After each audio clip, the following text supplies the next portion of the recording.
I represent a painter by the name of Patrick Graham, who's a powerful, poignant Irish painter, and I've represented him since the mid-'80s.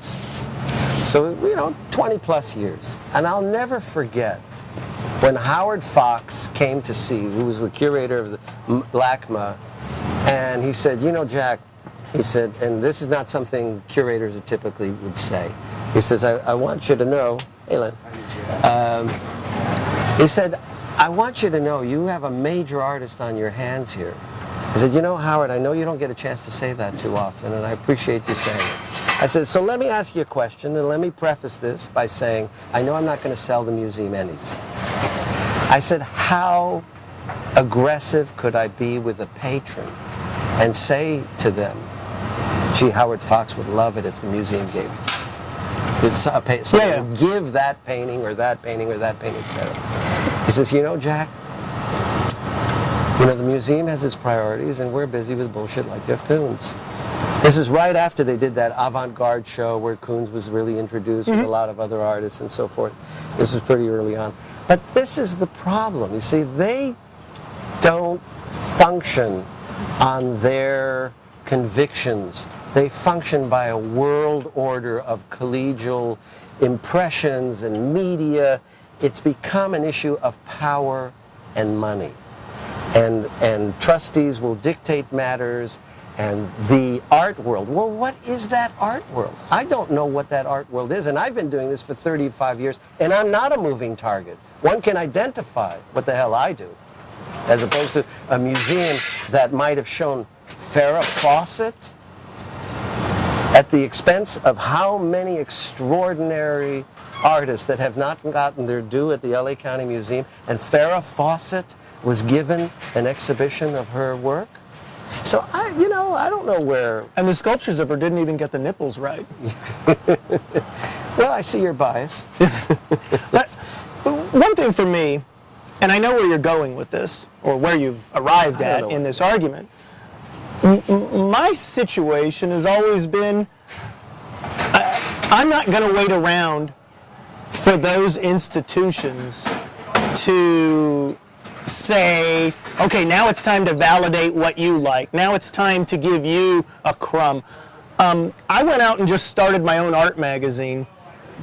So what I notice, and you have your own gallery, obviously, so people are not, the LA art world is not doing its own thing. The LA art world is marching in lockstep in the hope of getting up the escalator to the top tier, but it's an escalator to nowhere when you are being directed by nobodies.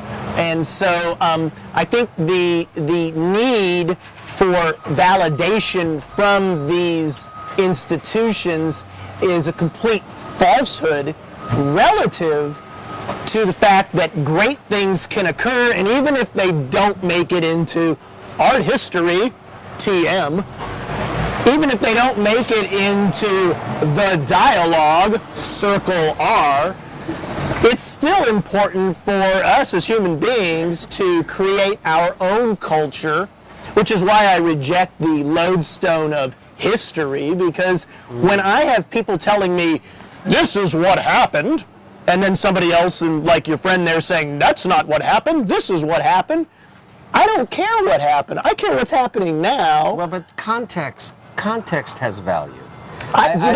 Jack, I don't believe in context. Think about this. Think about this. Robert Reynolds can't keep his goddamn phone. We have to mute our phones to be on camera. And Robert Reynolds can't keep his goddamn phone. Your mic and my mic seem to be. Hey, Lynn, do you have a cell phone? No, I don't have. Okay, we have an exclusive here. Get the camera back on us. We have an exclusive. Lynn Folks does not have a cell phone. Okay. Or a computer. Okay. Well, I really reject your notion that history has no value. No, I don't say history had no value. I just said that history is used more to bludgeon and control people than it is used to educate them. Well, and I think that history changes, though. I disagree. The idea that, what is context? Context is putting somebody in the mindset that this plant right here is the most important plant. It is part of the historical dialogue. Now, contextually, yeah, it's just a plant. Well, you're talking about a hierarchy. But this was the plant that was in between Jack Rutberg and I on this historic date at this historic place. And see, this is what people do with rationalizing why one splash of paint. We value the things that we treasure, and whether it's people, whether it's relationships, whether it's objects. And for these things are charged with an experience that sustain us. I believe that the word context is a way to manipulate those Let me give values. you context. Okay.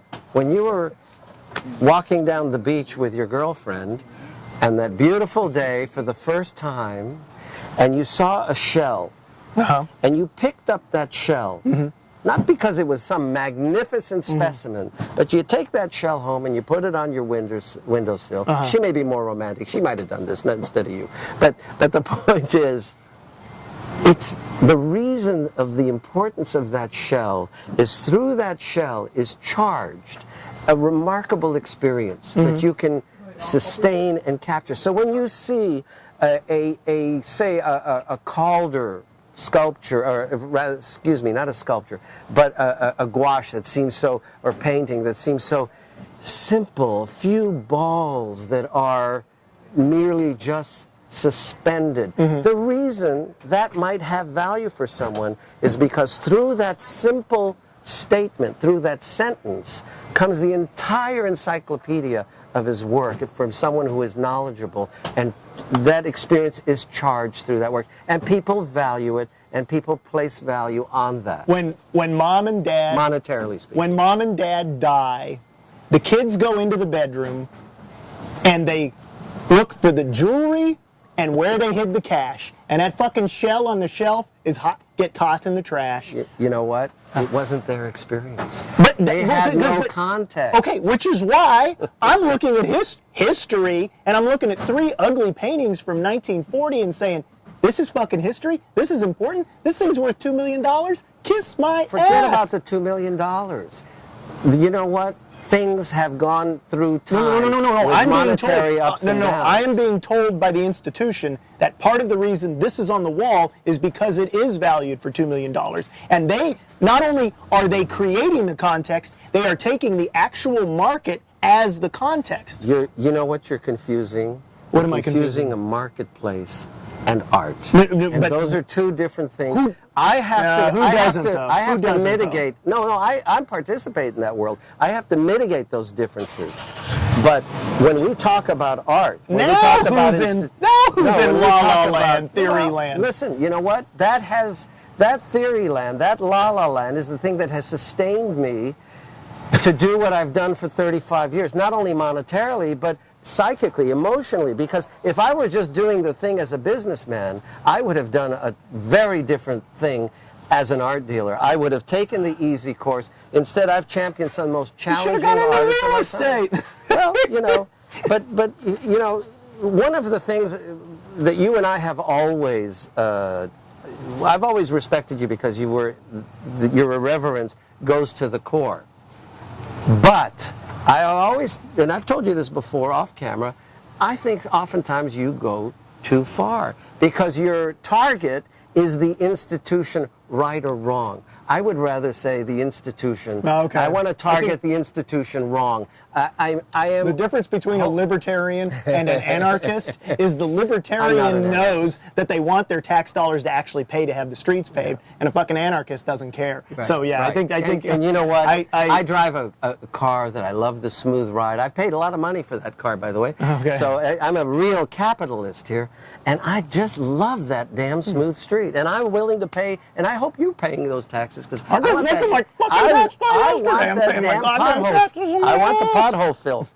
But truly, I am pissed off as hell at institutions all around us. But you know what? It's like the old bumper sticker. America, they said love it or leave it. Bullshit.